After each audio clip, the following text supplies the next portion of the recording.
the one and only, the magnificent, the ultra brave, Marvel, and the lovely Dory.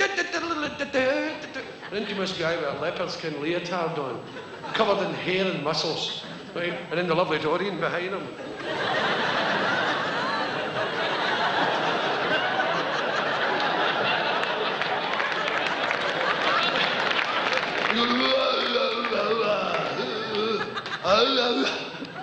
And Dorian ran away and got him a chair.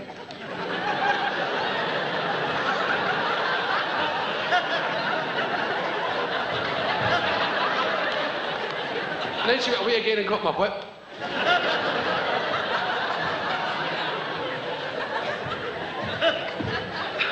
They took them both and she went away. Hello, the city that Billy Connolly carries around in his head and pours out in his art is, of course, Glasgow. But now he lives here, in another great city, New York. We've interviewed him a few times, and the last time, in '92, he began in a most dramatic fashion. Do you think, looking now, 25 years since there was the wild man Billy Connolly, with the beard's gone, the drinking's gone, the smoking's gone, the meat's gone, talent's gone, comedy's gone. Right, so let's just finish this meal. LWT will pick up the tab and we'll call it a day. So presumably the talent came back. It came back. It came back with a rush. It came back with a rush. If you want anything to come back with a rush, it's like that thing, set. If you really love something, set it free. You know, and suddenly you get this rush. Was there a feeling for a while that, having given up the drink and the fags and the everything else, that maybe everything else really had gone, the talent really had gone, that you were dependent on that not only to get through the day, but to get to the show? It was a great fear, and it was made stronger, the fear, by people around me, who kept saying, "But you're always drunk," you know, you're always, because sometimes I wasn't drunk, but I looked drunk. And that kind of thing that happens when you give up drinking. You can get drunk along with everybody without a drink. I just loved the mood, and I miss it terribly to this day. I don't miss drinking, and I don't miss being drunk, but I do miss that energy you get with 4 or 5 of you going for it and adding little bits and exploding every 5 seconds. And I don't mean comedians, because I don't hang out with comedians, for very rarely. Just people, just hanging out with people. My favourite thing is a thing I've always tried to be as good as, is if you go to a bar at lunchtime usually, or early evening, 5 or 6, 7, not after 7, you'll find often a bunch of people, maybe 5 or 6, maybe up to about 12, from the local office, from the local hospital, local school. Someone's retiring, someone's leaving, whatever. There's a wee party of friends to see the person off who's going to get another job. And there's not a comedian among them. But every 30 seconds, they will explode in raucous laughter. Not polite smiling. That was a clever one, John. Just, they will explode. And I always tried, I always had it in the back of my mind to be that good. I've been living in America, doing a television thing, and I hadn't worked for about a year. So I was to go and do the English work, and I had nothing to say, because I don't write stuff, you know, I don't write this stuff that I do. And I thought, shit, what am I going to say to these people? And about 4 weeks before the tour started, the news came through, there's going to be a general election. I thought, oh, fuck, I've died and gone to heaven. Right. And a royal divorce. I went, oh, fuck! Oh, there is a God, yes! You know, when I was a welder, you'd be funny, and the guys would say, you got to go on the stage, you know. I always like to think of myself as the guy who did it, as the ordinary guy. Yeah. I don't like, I'm Mr. Ordinary, you know, I come from humble background. I don't mean that, and I loathe that kind of behaviour. But I love it to take the ordinary and make it extraordinary. Don't ever be embarrassed about my stuff. Don't be offended or embarrassed, because it's natural. It's nature. It's not dirty. It's nature. I've been a nature lover all my life. You can see it, can't you? I'm just a nature boy. And when I was a wee boy, I used to stand in the fields in the countryside and say, "Oh, great." "Oh, how happy I am. Oh, I wonder why the grass is so green." I used to say, I wonder why trees are big brown things with green bits on the outside. I wonder why the mountains are so tall, touching the sky. And I wonder how a horse can do that and keep walking. We took you to Glasgow. You walked past the place which you were brought up, the tenements there. Yes. Began to talk quite movingly, and the beginning of the opening about your childhood there, how Yes. tough it had been. There was a woman called Mrs. Smith who lived round the corner here. And I remember playing here as a child, and she came round the corner. She was a fat woman with enormous breasts, a big, fat, round-breasted woman. She saw me, she said, "Oh, it's wee Billy Connolly." She said, "Your mother ran away and left you." Women would never say that nowadays. "Your mother ran away and left you, come here."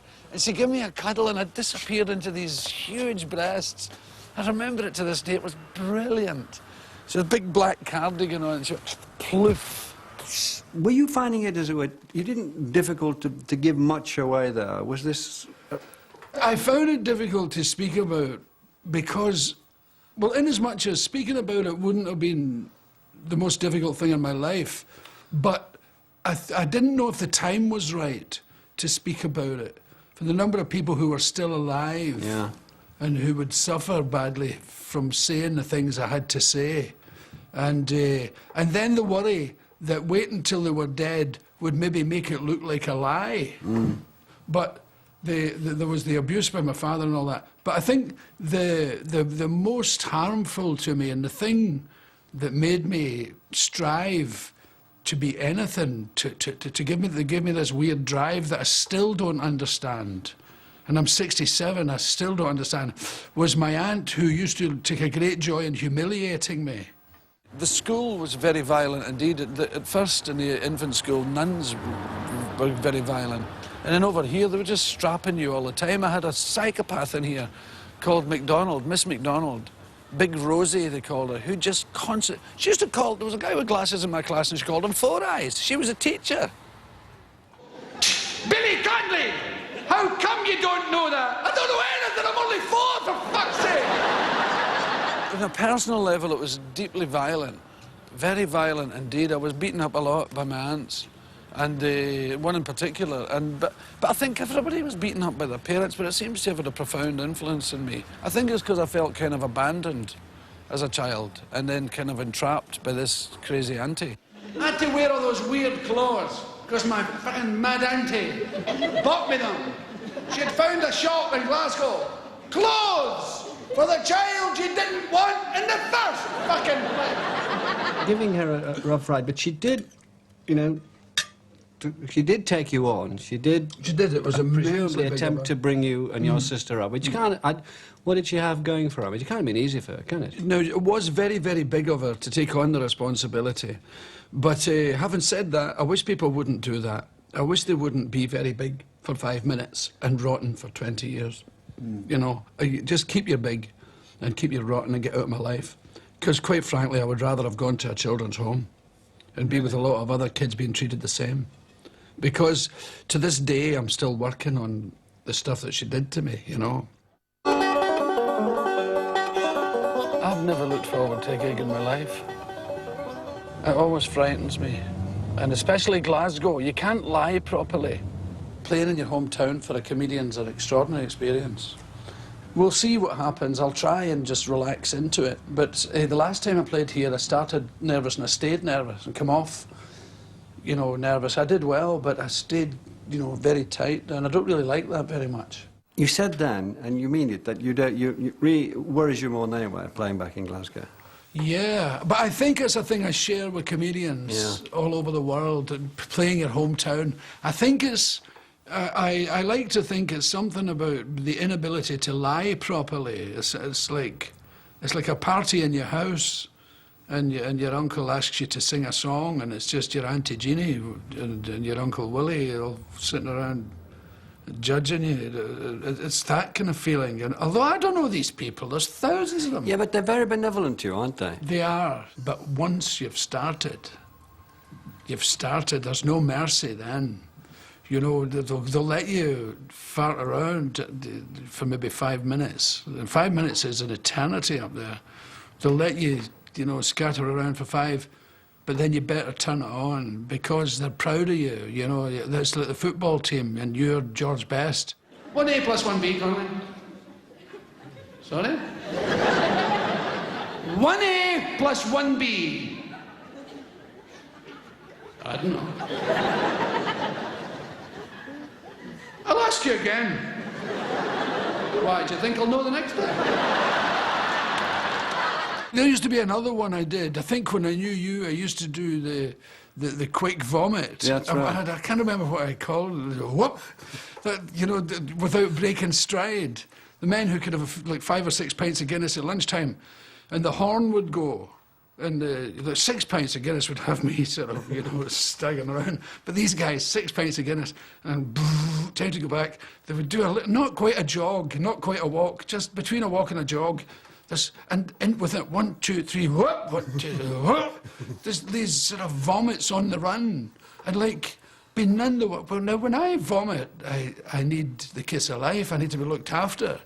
These men were on their way to work, none the worse, rosy-cheeked. It's another difference between men and women, you see. Men will tell you a couple of times not to do a thing, and then they'll lose patience and go for you. And it's like being hit by a building. It's like having a Volkswagen dropped on you. You know, your father would do that. He'd kick, punch, bite, elbow, and gouge your eye all at once. Don't you fucking have to make a... So, I would say, and you knew it was coming when sentences and words would start to fragment. You'd say, get down off that wall, I won't tell you again. What did I tell you? Get down. For Christ, if I have... Yeah, fuck, Jesus, oh, for Christ, if I have the fuck out, come here! Fuck. What the fuck was that? You'd have been run over by a herd of cattle. And that was it, finished. But women, they hit you in the rhythm of the argument. Don't you ever let me see you doing that again. Usually there's 2 real haymakers to start. Don't you ever let me see you doing that. As far as I'm concerned, that's you and me finished. The beatings are quite easy. Yeah. You can get beyond that, you know, as a child. The physical beating, anything physical you can get beyond. But it's the humiliation I found difficult to get beyond. You know, she would do nightmarish things to me, you know. For instance, I might be too strong for you, but when I was very young, I'd be 16 and I brought a girlfriend home.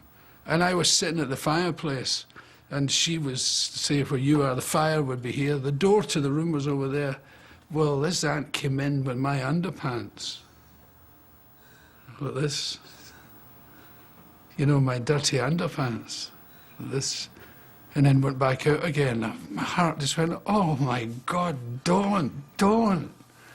That kind of thing. Yeah. It goes through your heart like a knife, and it takes you many years to get beyond. I read a Californian fellow called John Bradshaw, who's something of an expert on this wounded children thing. And it did me immense good. Why particularly? What did he say that did you particularly good? He reckons that if this the trauma happened to you when you were 5 or 6, then emotionally that part of you remains 5 or 6. And what you have to do is to carry that 5 or 6-year-old around with you and try and emotionally help that other part of you. So you have to think about it, and it's a very strange thing. You have to get in touch with it, and it can actually talk to you. If you do it right, you can ask it things. You can ask this wee boy stuff. I can see him. I can see him just now, thinking about him. And it's like a little ghost, you know. I can see him. He's always in the same position when I think about him. And he's either smiling or he's not. And right now, incidentally, he's smiling, so I'm having a good time. If you farted with your fingers, it wouldn't bother you at all.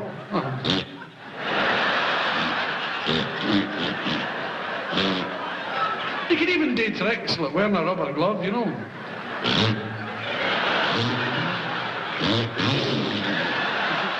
Do you think there are any barriers to comedy? Because you were quite angry once about people saying, you mustn't do this and you mustn't do that, and you can't do this in comedy. Yeah. That's offensive. That offends people. You mustn't offend people. You mustn't offend this group, that group, the other group. What do you think? I don't think there are any barriers at all, and I think that the duty of a comedian is to find barriers and leap over them. Not solely. You can be desperately funny and stay well back from the barriers. There's many people do it beautifully.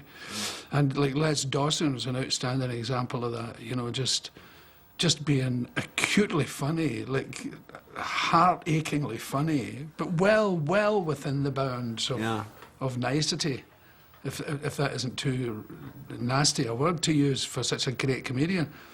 But I've always liked the edge, and I've always liked looking over and stepping over and trying the water over there. And there's a thing that recently has irritated me, and I got some press on it in Britain. It's particularly about swearing. I've always been criticised for swearing, and rightly so. You know, if it irritates people, they should criticise. You know, they've got every right to. But what I couldn't understand is why they wouldn't criticise it in movies. Yeah. They wouldn't criticise it in plays, and they wouldn't criticise it in poetry. They fuck you up, your mum and dad. Oh, what a breakthrough! You know, God, you stand in front of, you're a comedian, you get up and you say, "God, your mother and father really fuck you up." Oh, hey! The same people. That I will never understand as long as I live. My daft auntie had a fixation about eye gouging. I'm sure most mothers have. Will you put that down? You'll have somebody's eye out with that. What, a toothbrush? Look, are you going to eat that toast or wave it in the air? You'll have somebody's fucking eye out with that.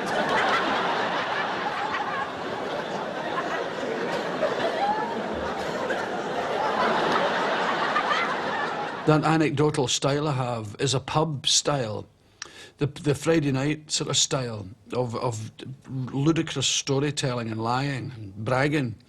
That loud, it gets up to such a pitch. And the swearing that I do, I've got into this habit of that kind of swearing that I did when I was young and then stopped when I was a folk singer, but it's back again. And it's a rhythmic thing. And I've tried to drop it, and the stuff doesn't feel the same.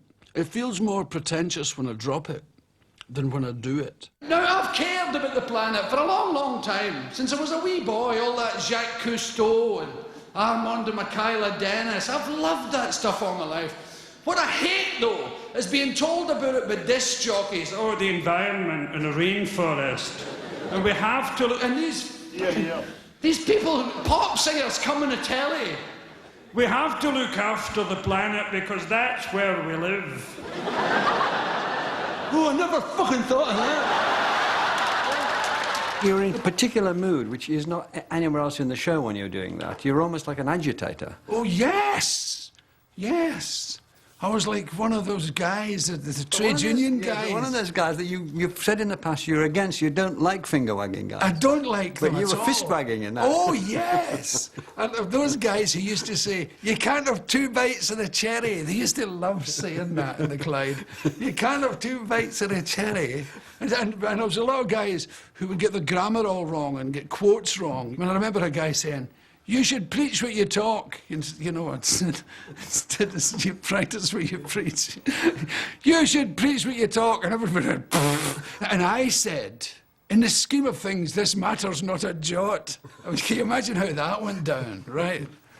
I remember that distinctly on the Clyde side. It was about, they wanted us to come out in sympathy, the welders, the Boilermakers Union, to come out in sympathy with the draftsmen.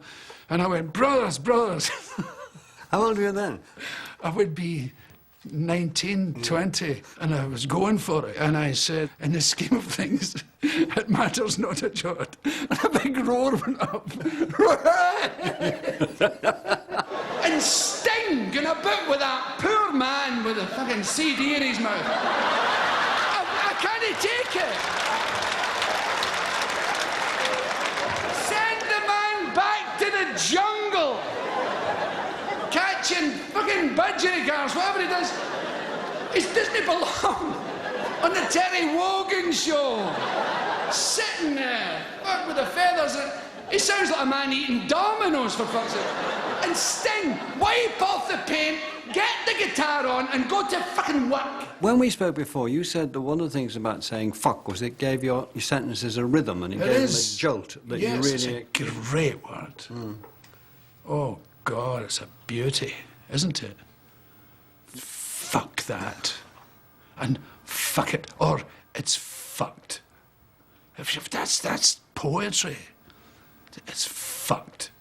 You know, it's just, there's something just makes me a little warm with that, you know. And of course there's a desperate abuse of it, shouting it all round somebody's granny on a bus, you know, you upset the poor woman and stuff like that. But the use of it, there's a staccato, there's an industrial use of it in comedy. You I love to think of when I'm up there and I'm flying and I'm effing and blinding, that it sounds like a steelworks, you know, it's the sparks flying off it. There was a bit in the show I did in London where I lose my temper with the politics and the fact that they can smoke in Parliament and we can't smoke in the pub after a hard day's work, and I just go and about money and the mortgage crisis and the recession and I swear and I blind and I love. I could see sparks. It was like a steelworks. It was like a shipyard. You get a lot of material from Glasgow, of course. Do you think, first of all, you would have had different sort of material if you had been brought up in Liverpool or in London? I think it would have been virtually the same. Like a novelist can sit on the beach at Barbados and write about Aberdeen with no problem whatsoever. It isn't, you don't get your material from the street, you get it from there. You know, it's this memory bank. A good thing to have is a head full of trivia to draw and expand on. I don't really have, a lot of people think I make sort of verbal cartoons. And it just isn't like that. I've missed the point. It's just, I talk about things that hurt, embarrassed me, made me feel alone, made me feel lonely, and make them funny, because I'm chasing the witch from me. I'm not doing it for them. It's not a therapeutic exercise. It's I'm getting rid of my own taboos, and if you want to watch me doing it, that's great. If you were to project forward from my first time we did a program together, that's 79, did you have any clear aspiration or strong ambition, or did you just think it's going well, I hope to God it keeps going well? I think the latter. It's going well, because basically my ambition then and still is, was to have a career like Victor Borge, to do the halls, the concert halls of the world as a one-man show that people look forward to coming to town, like the circus, and that people say, "You got to see this guy. I'm going to take you. You're old enough, right? You're 14. Why are you 15? Right? I'll take you to see Connolly. Right? You know, you don't repeat any of this stuff to your mother, you know." And I always wanted to be that guy.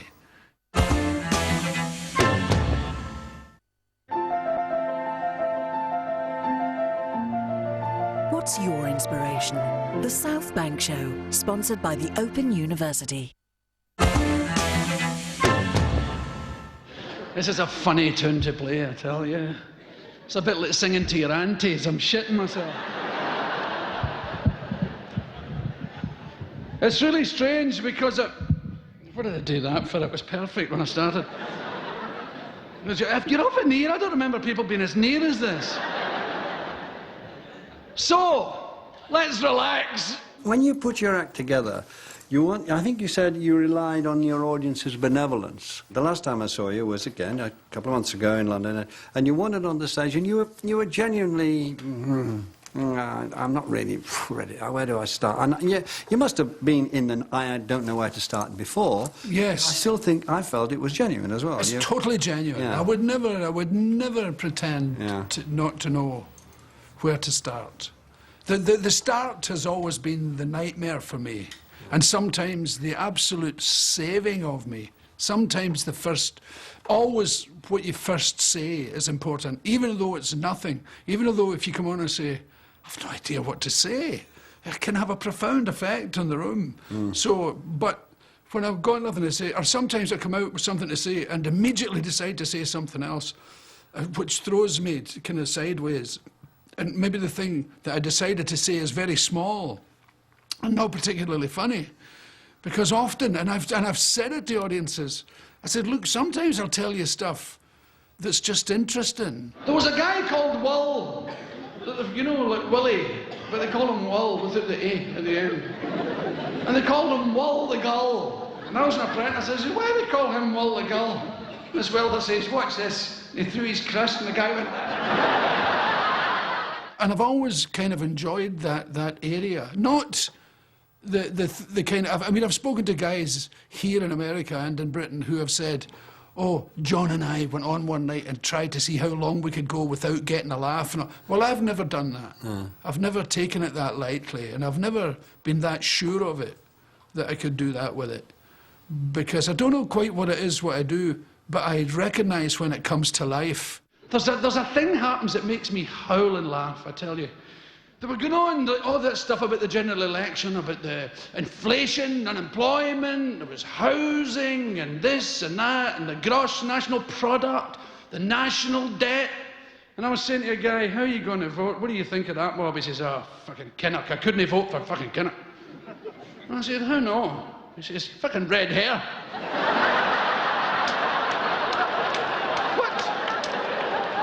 Oh, red hair, fucking no chance. But me vote for somebody with fucking... I said, he's only got a wee drop of hair up here. It's fucking red, innit? No way. How could I vote for him? Couldn't he be a leader with red hair? Couldn't he send him anywhere? He would peel.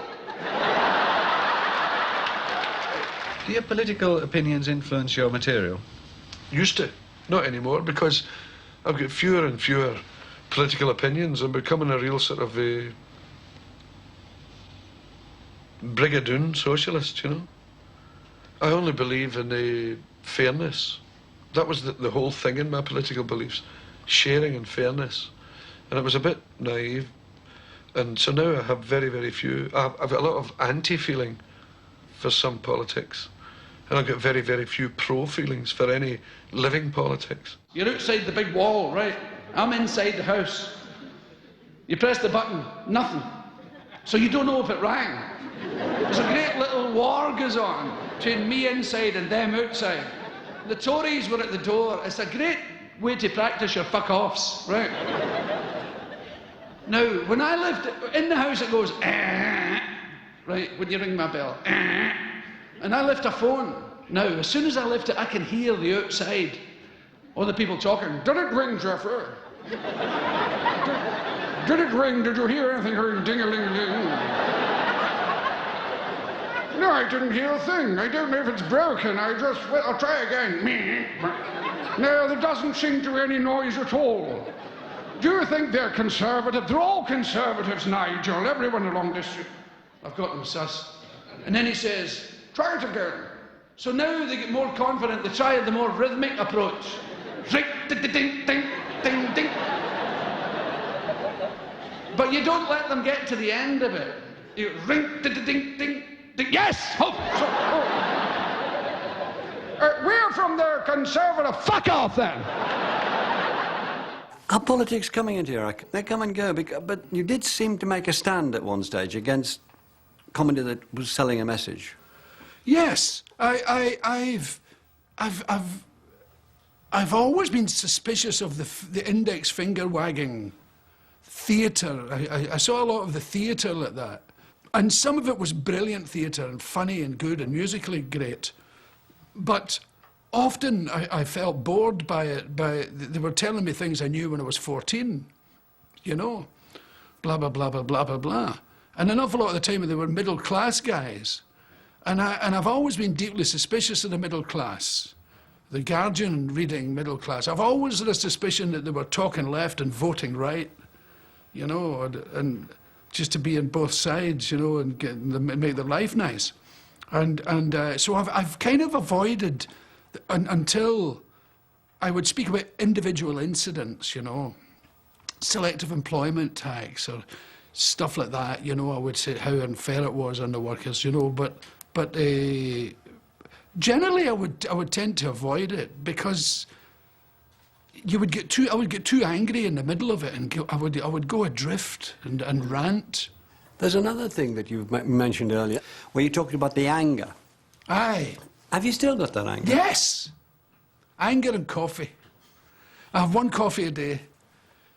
I don't have any coffee on a day like this, but if I'm performing, I have a coffee about 10 minutes before I go on. And it behaves like booze used to behave with me. It gets me up, and there's a basic anger in me that I've had all my adult life. From some recess in my brain, some long dark corner. I don't know where I got it. I must have heard it on the radio. I heard it coming out my mouth. Leave me alone! Leave me alone, you fucking psychopath! Well, I call it anger. It's a kind of energy. But I call it anger for convenience, and it's anger and coffee, and a general and I have that kind of naive socialist, Clydeside stuff that's still hanging around me. That the world isn't as it should be. Absolutely, and that the people we entrusted with our dreams ended up in the House of Lords, and 6 pensions and a Rolls Royce, and so I have, you know, this anger, you know. I mean, I don't mind guys ending up in the House of Lords. It's all right. You know, although what I find now is that I start by making funny things up. As far as I'm concerned, the funny things politically, you know, and I like to be a provocateur. And I did it with the House of Lords. I said, why don't we just empty it completely and fill it like jury duty? Like we can all be in it. We're summoned to be in it. Well, some of us are trying to make it like that. You know, so like engineers, unemployed, school teachers. Exactly. Summon them and do a month or 2, 3 months. Well, we need your support. And you got it. Show, sponsored by the Open University. I knew when I was like maybe 14 that I was going to be a comedian. It's very difficult to explain to anybody, but I knew. I told a school teacher once, and he laughed at me for it. So I didn't tell anybody else. It was one of those things going round the class, and what are you going to be? And everybody wanted to be marine engineers. It's a great thing in Glasgow, because everybody wants to get the hell out of Glasgow. And you think, I'll be a marine engineer and I'll go all over the world and make it. People often say, well, the escape for the working class, especially in a time of the black industries, which have disappeared a great deal. They used to say, oh, rock and roll and music and show business and sport. These are the escape routes. Yeah. And drink, of course. Yeah. The escape route, the tunnel is in the library. That's where the escape route is. You get your head out of there first. And were you infected by that? Oh, Jesus, yeah, I couldn't wait. You joined as a wee boy. You joined as an infant, and you couldn't wait to be in the big section. And then you got to be the boys section, then you got to be in the teenager section, then you could hire 2 books, you could rent 2. There was no feeling better than coming up the street with 2 books. You were in the new section, you know. I always wanted to be a comedian, and this one teacher, and he was the teacher I liked best too. I said, I want to be a comedian. And he said, well, I saw you playing football at dinner time there, and I think you've achieved your ambition. Hello. Yeah. What do you mean, who the fuck are you? It's me.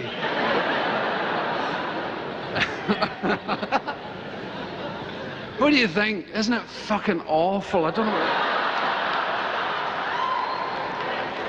don't know what to do, really. It's 26 years that I had that beard. I always thought I looked as if I'd swallowed a bear and left a tail hanging out. So look, if you just put up with it, you know, I look like an arse, but that's okay. There's a world of difference between a comedian and a joke teller. And I think the comedian, like the poet, plays an incredibly important role in society. He should be able to see things that the average guy in the street can't see. Like the poet, he should be able to spot the absurdity. Or the poet should be able to spot the beauty, perhaps, or beauty in something that nobody ever thought was beautiful before. All the poets I like do that. Yeah. And all the comedians I like spot absurdity in something that's just accepted. You talked about the comedian as a poet and the big difference between a comedian and a joke teller. A poet should be able to spot things, the beauty in things and so on. I mean, you still have that, is that still what you live by? I was speaking to a woman last night in a plane about it, a software expert, whatever software might be. And I was telling her the difference between a poet and a joke teller and an actor. And what did you say? I was quoting Lenny Bruce, you know, that a comedian thinks funny things and tells you them, and an actor learns funny things and tells you them. But now, some people do it extremely well and are extremely funny, but they're not comedians, they're actors. One of the most uncomfortable moments on the way to being a comedian was standing in the bar on trains, doing one-night stands. I did it all in public transport. And the way you have to really talk to one another, especially in daytime on trains, you know, it's all servicemen and reps and me. We're all standing drinking beer like this. And the guys would say, what do you do? And I say, I'm a comedian. What's your name? Billy Connolly. Never heard of you. Be funny then. Prove you're a comedian.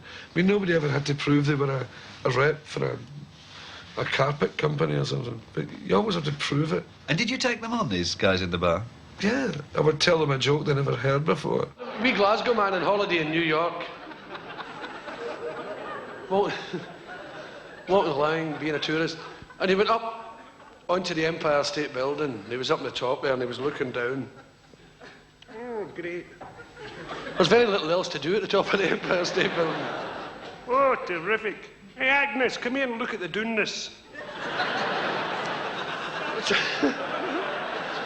There's 2 guys sitting on the edge of the parapet, long hair, sandals, beards, legs dangling over. I said, hey man, would you like to try a flip? I'm sorry, sir, what was that? Would you like to try a flip, man? It's really beautiful. To tell you the truth, I don't know what a flip is. I'll show you. Jumps over the edge. Ooh, it's really beautiful. 5 feet from the pavement, he goes, flip. Lands on the edge. How'd you do that? How'd you do that? He says, really easy, man. All you do is flip. Oh, hey, I'm into that. Right, here we go.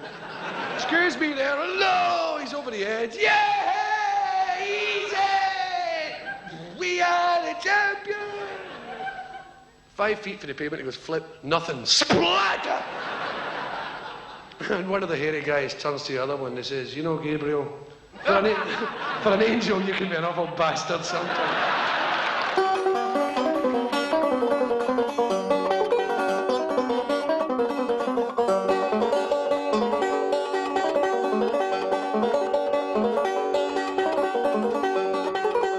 You did a special piece for us in one of the previous programs where you were playing the banjo. Yes. And you are almost demonic it. There's a big close-up of you, and your lips are very tight. Aye. And you're bent over it, and we're close on your fingers as well. And you're really... But then when we cut back to you, there's a sort of... You're almost sort of...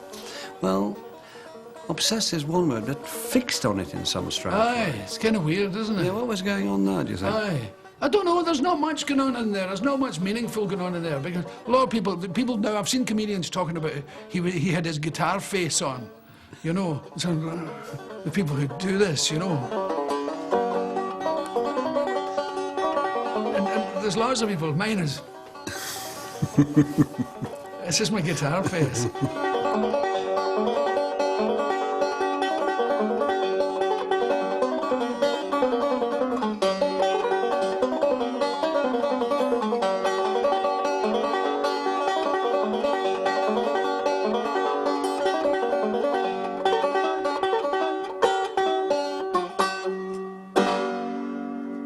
It is interesting the way you look in that programme in 1992, and we did a programme with you just after we came on air, 1979. Yes.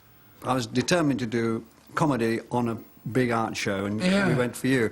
And the look is not only because you look a bit different because you're a bit younger, but there's the tightness of the alcohol tightening. Yeah. You're still the same man, but the look and the... There's a darkness in it all. Yeah, there is, yeah, and a real kind of small-eyed, watching out for, nobody's going to get away with anything. Yeah.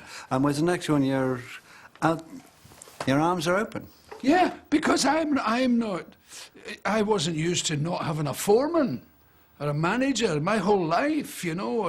You always had a school teacher, a janitor. There was always someone making, hey, Connolly, what are you up to over there? Connolly, behave. Connolly, pay attention.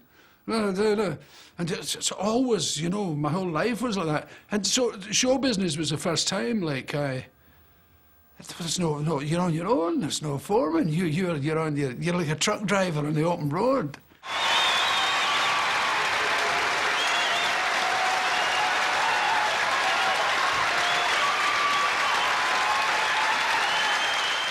Fame is like athletic fitness. It's not a comfortable thing.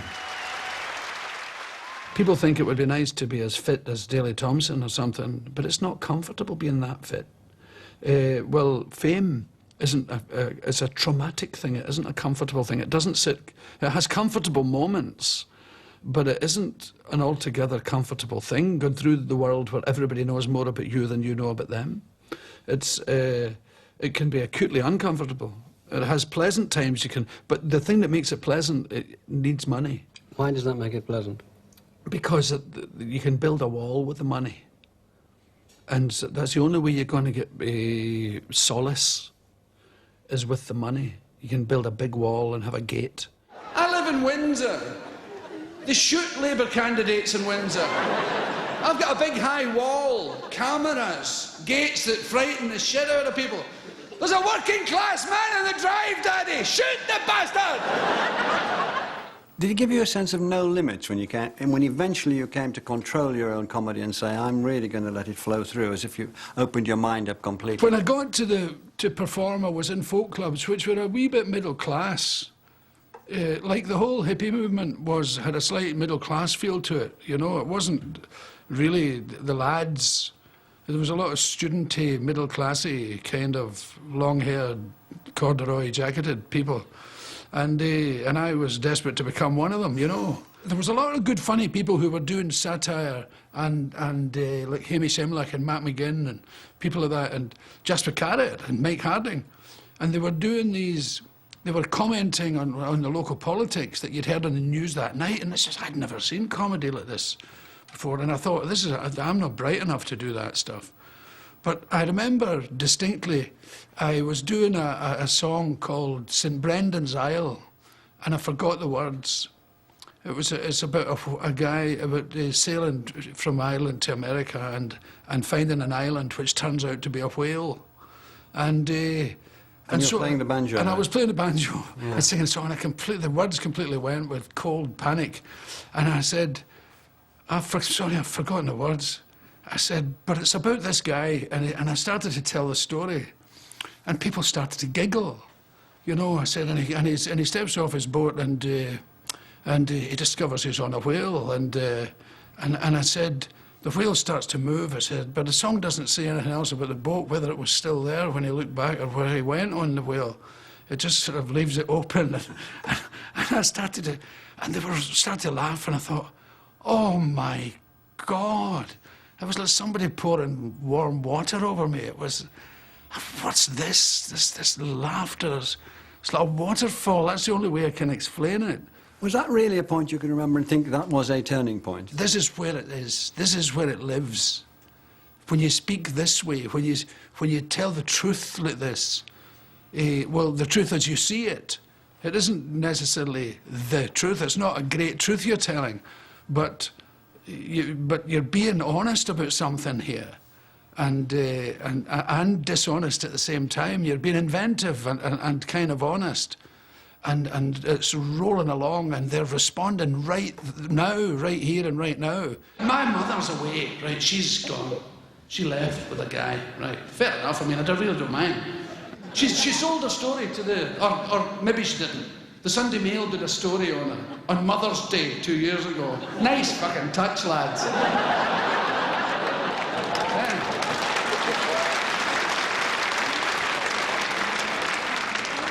She said I abandoned her. Fucking who's abandoning who around here? 4 years of age. I remember the day she left. Fuck off out of here, I said. Don't show your face round here again. I'll be fine. I'm going to be a welder. If there's any point in doing a biography at all, it's to let people see you and maybe come to some conclusion as to why you ended up doing what you do. I'll lay out all my clothes. I'll lay out my underwear as well. Have a look. This is who I am. You know, I like to act, and I like to perform, and I like to play, and I like to be funny. And the biography will give you an idea as to why I've ended up in that place, that odd place, that very uncomfortable place. Why is it uncomfortable? Because it suddenly dawns on you after your career has been gone a few years that you're actually going out there and saying, I'm the funniest man in this room.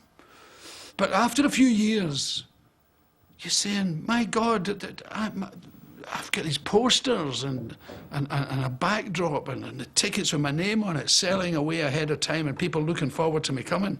Well, in my personal case, you get used to it and there's a sort of natural flow to it, and then it comes back twice as strong as it was before, you know, the fear, the angst.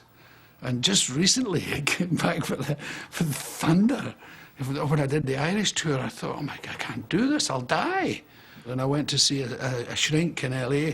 She's a great woman, a pal of my wife's. And I went to see her in the afternoon, and she just spoke to me, just basic, like a big Jewish mother. She just asked me questions that I had no answers to, and the whole thing went, pshh. It's a peculiar thing. You'll remember very, very little of this, you know. And bits will come back to you as days go by. You might find yourself going... People at your work will say, you all right? Aye. What's up? You don't seem right. Oh, I'm all right. Somebody's fucking right with that.